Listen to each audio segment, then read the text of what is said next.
saving from me. No good to save you from me. Fuck it, I said feed them to the lions. Feed them to the lions. Feed them to the lions. I said feed them to the lions. So yeah, we just fought on Bamma 25. Didn't have the fight I wanted to have due to injuries. I had a popped rib and a shattered shin, so I was eager to get the fight over and done with, nice and quick within the first round. It went a lot easier and a lot smoother than I thought, and finished the guy in 38 seconds, so happy days. Yeah, so basically I think I spoke to you at the beginning of the year when I just turned pro. I've got targets. I don't want to have 10 fights, being 10-0 and fought nobody. Hence I'm 5-1 at the moment, and hence we're in this situation of calling someone out that's well known in the British domestic scene and has had over 35 pro fights himself. So yeah, that's where I am right now, calling them sort of people out. Tim Menzies, not really on my radar anymore. He called me out when I was an amateur, when I beat his brother up.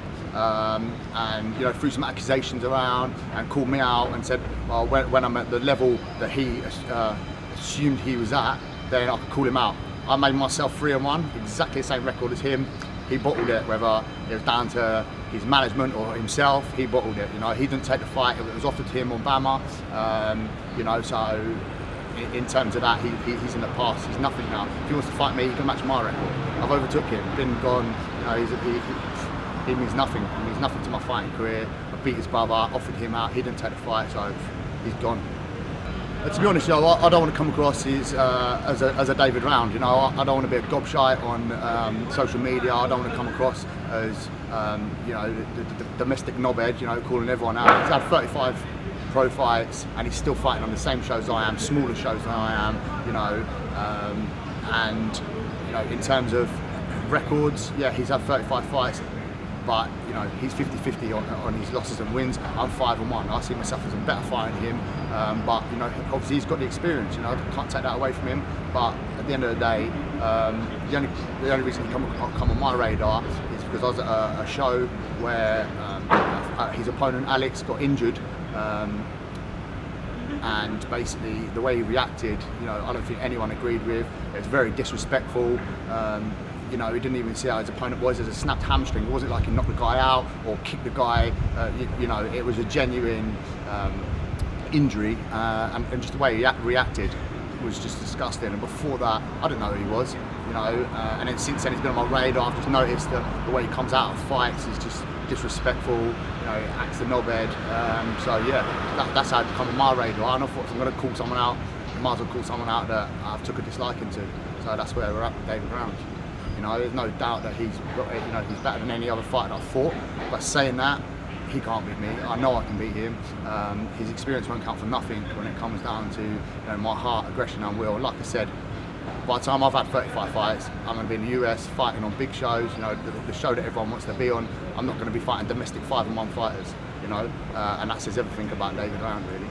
What he said about my surname and some of the trash talk he's come back with, do you know what? I'm disappointed in, to be honest with you. I thought he's the king of trash talk. Man, my 8-year-old girl talks better trash than him. Seriously. Taking a mick out of my second name, that's due to him not being able to read. My second name is Braizer. A bra is a brazier. So basically, David Round accused me of using performance-enhancing drugs in his comeback to me calling him out. There's no truth or any. He's fabricated that. There's nothing. The only other person that's mentioned that is one of the Menzies brothers. And like we say, they're knobheads. And it's exactly the same with David Round. He's just using something that it's his way out. So when he gets wrestled to the ground, and when he can't get back up, and when he gets beaten for 3 rounds, if it goes 3 rounds, that's if he gets out the first round, then he's going to come back to that. He's on performance-enhancing drugs. But I'll put it here now. Test me. I'm ready for testing any day, any week, wherever, whatever show. I will test. I will get tested. I'll prove clear, and that's it. At the end of the day, I do my strength and conditioning with Jack McKilvney, and that's where my strength and my performance comes from. It's just you train right, you eat right, and then you get the performance that I can provide. If most people need to take drugs to get that performance, then that's down to them. But I don't. The only performance enhancing anything I've got is my heart and my will, and that's enough. Everyone's got holes in their game. The best in the world have got holes in their game. David Round has got a lot more holes in his game. He's got more holes in his game than there will be in that cage fence. He's aggressive. He likes the fight. He likes to get involved. He likes to push forward. better for me. I love that. That's what that's what I thrive off. I haven't had that yet. No one's seen my fighting skill or technique because I'm putting that on people and they don't know what to do with it, and they're getting beat within the first minute, 2 minutes. I think no one's ever gone out the first round of me in my pro career. And I honestly don't think David Round will. I think when he comes at me and feels my power, my pressure, and give it back to him, he's going to crumble. His hands aren't great. Nothing's real that great about him. He's good, and his experience, but he's not great. And I can beat him all day long. I don't dislike anyone. Life's not about that. Life's too short to hate people and dislike people. But if I'm going to fight someone, I might as well fight someone that I think the way they go about themselves isn't right, and it just, and he is a trash talker. Whether he's good at that or not is, I'll let you be the judge of that. But he does it add excitement to a fight, and I know I do. So good height adds for a good. We're in for a good fight. So I don't hate him, but I don't like him. And we're going to see that after cage. I'm sure we'll have a beer after, because that's the man I am. If he wants to have a beer with me, I'm respectful. I won't be sticking my fingers up to his supporters and going on like the way he goes on. I'm the bigger man, so I'm going to beat him. I shake his hand and then buy him a pint. That's if he's not in A&E. Yeah, I've got a few things to say to David Round. This is going to be what your 36, 37 fight. I think it's time for you to retire.